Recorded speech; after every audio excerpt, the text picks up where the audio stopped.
Bersua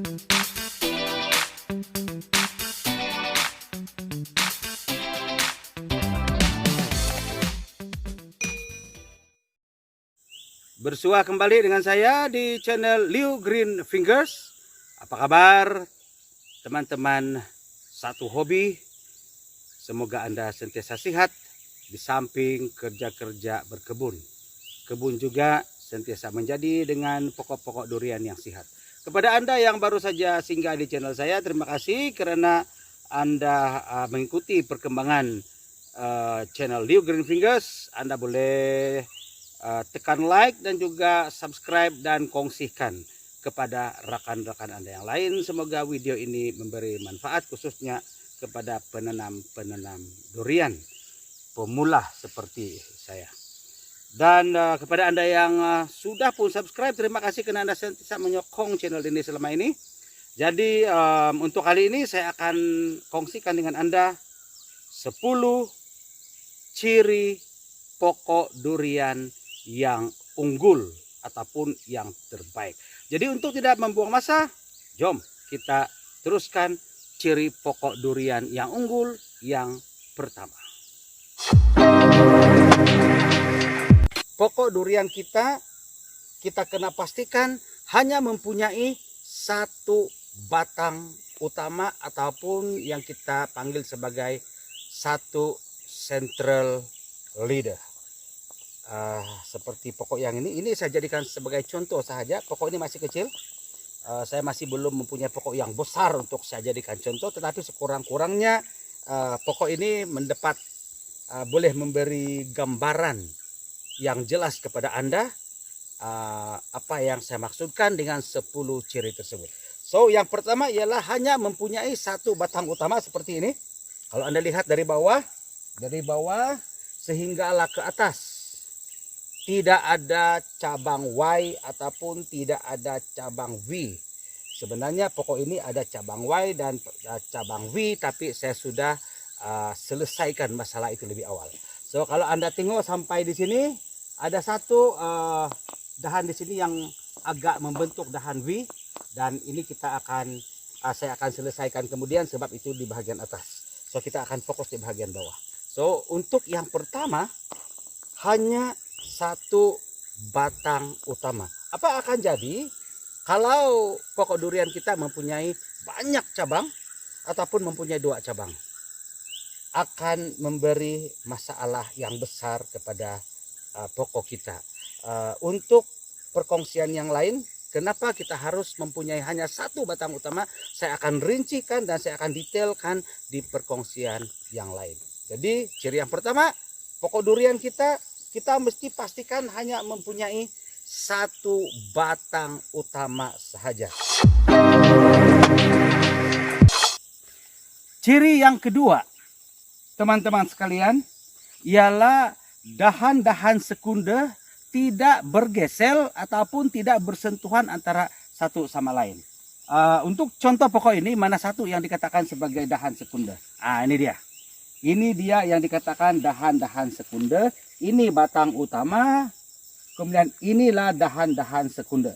Jadi dahan sekunder sebaiknya jangan ada yang bersentuhan ataupun bergesel di antara satu sama lain, karena kalau ada dahan yang bergesel ataupun bersentuhan antara satu sama lain juga mendatangkan masalah.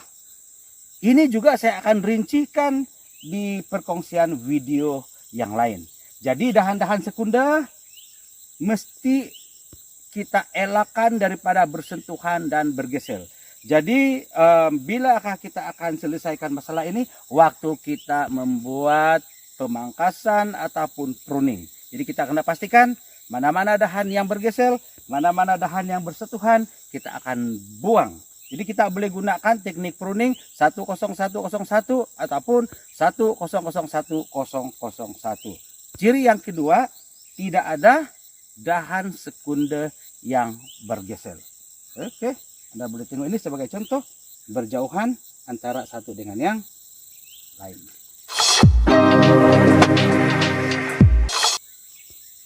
Ciri yang ketiga untuk pokok durian yang unggul, tidak ada dahan sekunder yang bertindih ataupun selari.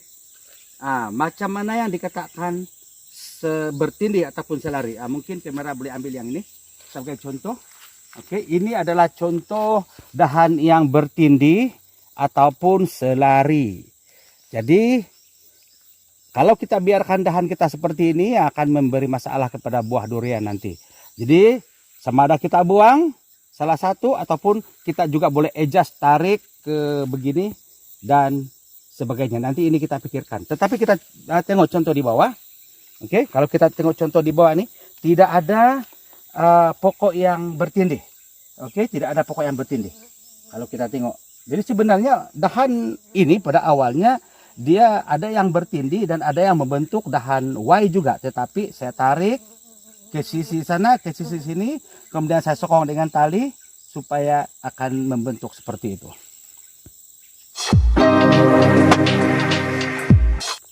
Ciri pokok durian yang unggul yang keempat ialah dahan sekunde akan menjadi dahan yang cukup besar. Dahan-dahan ini akan membesar lebih kurang 2/3 daripada size batang utama. Maksud saya di sini ialah ini masih kecil, jadi kita tidak nampak sangat. Tetapi apabila pokok ini membesar, batang utama ini membesar, dahan-dahan sekunde juga akan turut membesar 2/3 size-nya daripada batang utama. Macam mana cara kita untuk mendapatkan batang ataupun dahan sekunde yang besar? Sudah tentu melalui pembajaan satu. Yang kedua adalah teknik pruning, teknik pemangkasan, dan kita tidak boleh tinggalkan dahan yang terlalu banyak di dalam satu pokok. Nanti saya akan ulas sebab itu adalah ciri yang lain. Jadi ciri yang keempat ialah dahan-dahan sekunde ini nanti akan membesar 2/3, lebih kurang 2/3 daripada size batang utama. Sebab durian berbuah di dahan. Durian berbuah di dahan dan bukan di pucuk. Kalau mangga ataupun rambutan berbuah di pucuk. Jadi kita tidak kisah tentang dahan. Yang penting rimbun dan pokok rambutan dan mangga itu akan berbuah di pucuk. Tetapi durian lain. Durian berbuah di dahan. Jadi kita kena pastikan dahan kita itu cukup tegap, cukup besar untuk membuatkan dahan ini akan mengeluarkan bunga dan juga buah yang banyak di dalam satu dahan. Ciri yang kelima ialah dahan yang kemas. Dahan yang kemas dan tidak terlalu rapat antara satu dengan yang lain. Kita masih tengok yang ini, kita fokus di bawah sebab yang di bawah ini saya sudah kemaskan yang di bawah. Yang di atas ini memang saya belum kemaskan lagi. Kita biarkan dulu di bagian atas, abaikan dahulu sebab ini kemudian ini yang bagian bawah nih yang kita akan kemaskan terlebih dahulu. Siap di bagian bawah, kita akan teruskan di bagian atas. 1/3 ketinggian di atas kita biarkan dahulu. Coba Anda tengok yang ini. Maksud saya ialah kemas dan tidak terlalu rapat antara satu dengan yang lain.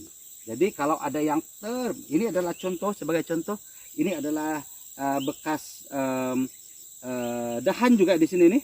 Terlalu rapat di sini dengan dahan yang ini. Jadi saya buang terlalu rapat dan tinggalkan yang ini. Jadi ciri yang kelima ialah pastikan dahan-dahan tidak terlalu rapat antara satu dengan yang lain. Ini juga berdasarkan teknik pemangkasan ataupun teknik pruning 101 01 01 ataupun 1001 001 001. Oke, ciri pokok durian yang keenam, yang unggul yang keenam ialah kita kena kawal ketinggian pokok durian. Berapa ketinggian yang ideal? Ini saya pernah tanya dengan pakar. Antara 25 hingga 30 kaki itu sudah memadai. Oke, tapi kalau saya nih pokok durian 25 kaki saya akan kawal ketinggian. Ada banyak faedah dan manfaatnya kalau kita kawal ketinggian pokok durian.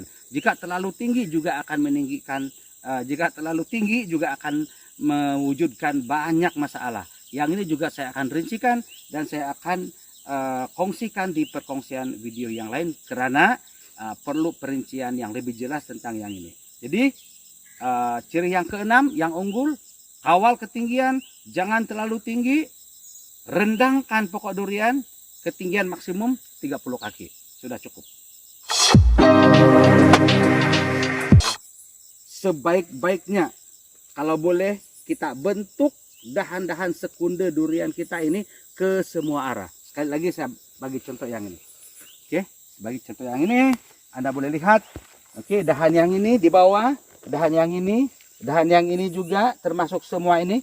Oke, tidak ada yang bertindih dan dia membentuk ke semua arah. Ini semua nih dia membentuk ke semua arah, mempunyai menghala ke semua arah. Jadi itu adalah ciri pokok durian yang unggul yang ketujuh. Ciri pokok durian yang unggul yang ke-8 ialah dahan-dahan sekunde durian kita nih. Kita mesti jadikan dahan ini mendatar. Seperti yang saya katakan tadi, pokok durian berbuah di dahan, bukan di ujung. Dia berbuah di dahan. Jadi kalau pokok dahan sekunde kita seperti ini akan menjadi dahan jantan ataupun dahan yang tidak reproduktif. Jadi kita mesti kalau boleh jadikan dahan kita mendatar 90 derajat. Yang ini sebenarnya sebelum ini saudara-saudara teman-teman sekalian, ini juga seperti ini. Yang membentuk 45 derajat seperti ini, tapi saya tarik. Nih, saya tarik. Kemudian saya akan saya tarik supaya dia mendatar seperti ini. Jadi apabila dia sudah besar, dahan ini tegap-tegap, sudah memanjang ke situ. Nah, nih. Jadi maka kita harapkan banyak buah durian akan berada di sini. Jadi pokok durian yang mempunyai dahan sekunde yang mendatar, kebarangkalian untuk berbuah lebat itu sangat tinggi. Kalau kita biarkan dahan kita naik menegak seperti ini, apatah lagi kalau batang utama ada dua.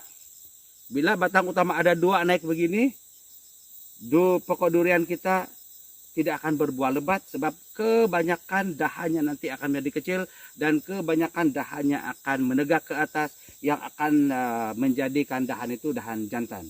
Jadi kita jadikan ciri yang ke-8, kita jadikan dahan-dahan sekunde ini mendatar seperti ini.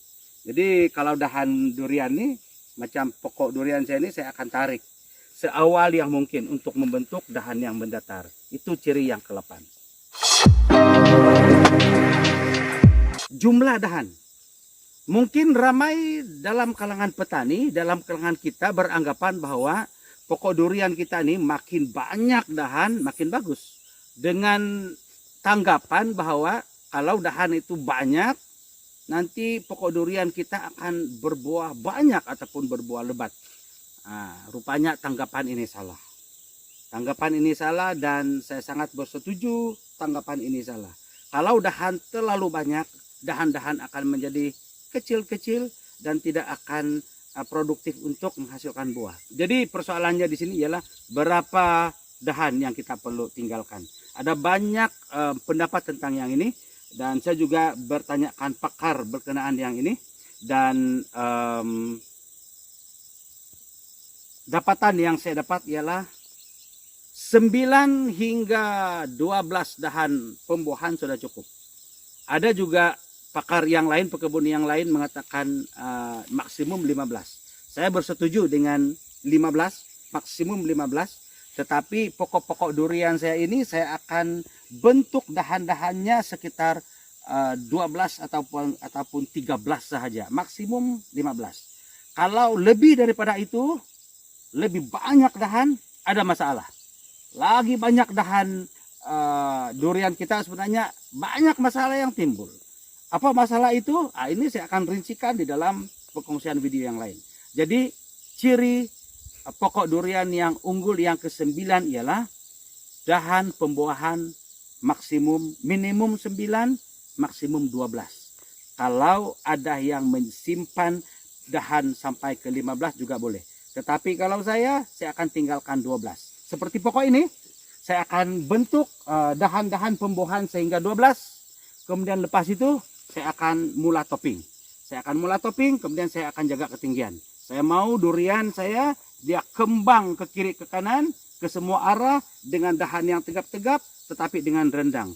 Sebab apabila pokok durian kita rendah, pengurusan mudah.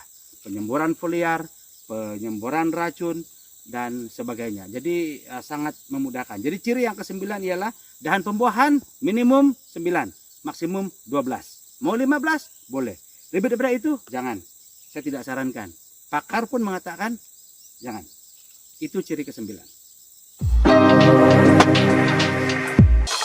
Ciri durian yang unggul yang terakhir. Sudah pastilah pokok durian kita tumbuh subur, bebas daripada serangan serangga, dan juga bebas daripada penyakit berkaitan dengan pokok durian seperti serangan kulat dan sebagainya. Jadi kalau pokok durian kita ini tumbuh subur, sihat, serangan serangga terkawal, tidak ada serangan penyakit-penyakit berkaitan dengan kulat seperti akar putih, kengke batang, hawar daun, bintik daun, cendawan angin, dan juga antraknos daun dan sebagainya. Jika semua ini tidak ada, sudah pasti pokok durian kita akan tumbuh dengan subur. Kemudian apabila subur, cepat membesar. Apabila cepat membesar, kita jangkakan 4,5 hingga 5 tahun saja durian kita akan sudah belajar untuk berbuah. Saya pasti ramai dalam kalangan kita, bukan ramailah, semua petani durian. Kalau boleh mau singkatkan masa itu supaya durian kita berbuah seawal yang mungkin. Ada caranya. Tetapi kalau kita tidak tahu cara-caranya, mungkin durian kita walaupun klon kawin, mungkin akan berbuah 7 tahun, 8 tahun selepas itu. Oke, siap perkongsian video daripada saya kali ini. Ini adalah perkongsian dan juga pendapat ikhlas daripada saya.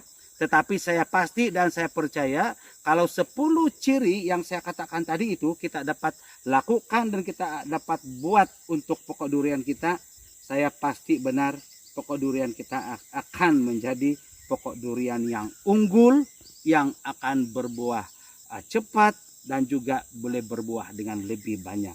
Jadi apabila boleh berbuah dengan lebih banyak, yang untung adalah kita sendiri. Pikir-pikir dan renung-renungkanlah. Pas ini mungkin saya akan bincangkan lagi 10 bajah yang terbaik ataupun 10 bajah yang Anda harus ada, ataupun juga 10 racun yang Anda harus ada, mungkin juga 10 jenis serangan kulat berbahaya. Mungkin saya akan masukkan di dalam perkongsian video saya. Untuk masa yang akan datang, sentiasa follow channel Leo Green Fingers untuk perkongsian video-video terbaru yang lain. Sekian untuk hari ini.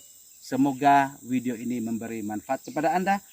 Kita jaga durian kita ini milik kita. Jadi kita uruslah baik-baik. Sebab kalau pokok durian kita unggul, yang untungnya kita. Tetapi sebaliknya yang rugi juga kita. Jumpa Anda di perkongsian video yang lain. Bye.